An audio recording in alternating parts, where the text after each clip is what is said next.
Chapter 2, Early Childhood Caries. A key component in establishing an effective dental home for young children is an understanding of early childhood caries. We begin with a brief review of dental caries and early childhood caries.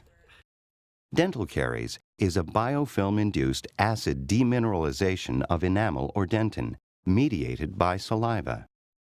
Carious lesions are produced by an interaction of microorganisms and carbohydrates on the surface of a tooth. Most people wouldn't think that there's a disease associated with early childhood caries or caries at all that's an infectious disease, but indeed caries and early childhood caries is an infectious disease. The Centers for Disease Control and Prevention reports that dental caries is the most common infectious disease of our nation's children. 28% of children will develop caries by the time they reach kindergarten.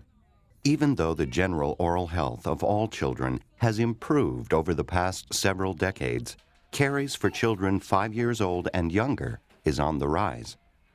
Early childhood caries is a particularly virulent form of caries that begins soon after tooth eruption. Infants can acquire the microorganisms associated with caries from many sources.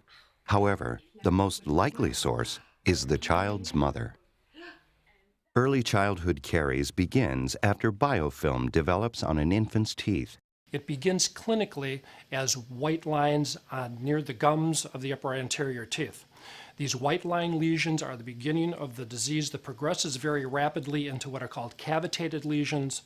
That's where these white lines break apart, and then the disease progresses very, very quickly to the point of facial infections and oral infections within a matter of months. The distinctive pattern of early childhood caries and its association with frequent or prolonged consumption of liquids containing fermentable carbohydrates has long been recognized by the American Academy of Pediatric Dentistry. The risks of this devastating pattern can be decreased by appropriate feeding practices and a few preventive measures suggested by the Academy. First and foremost, infants should not be put to sleep with a bottle containing fermentable carbohydrates. On-demand breastfeeding at night should be avoided after the first primary tooth begins to erupt, and if the infant falls asleep while feeding, the teeth should be cleaned before placing the child in bed.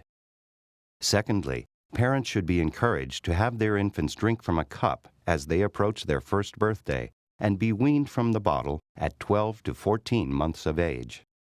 Thirdly, the repetitive consumption of any liquid containing fermentable carbohydrates from a bottle or no-spill training cup should be avoided. Next, oral hygiene measures should be implemented by the time of the first primary tooth's eruption.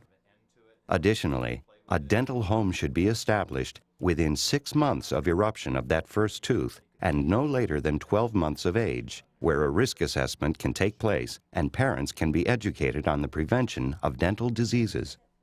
Finally, an attempt should be made to assess the mother's or primary caregiver's levels of cariogenic bacteria and then implement methods to decrease the spread of this cariogenic bacteria from the mother or caregiver to the infant. Chapter 7 will provide more information on this subject. Given the prevalence of dental caries in our children today, understanding, detection, and prevention of early childhood caries is crucial.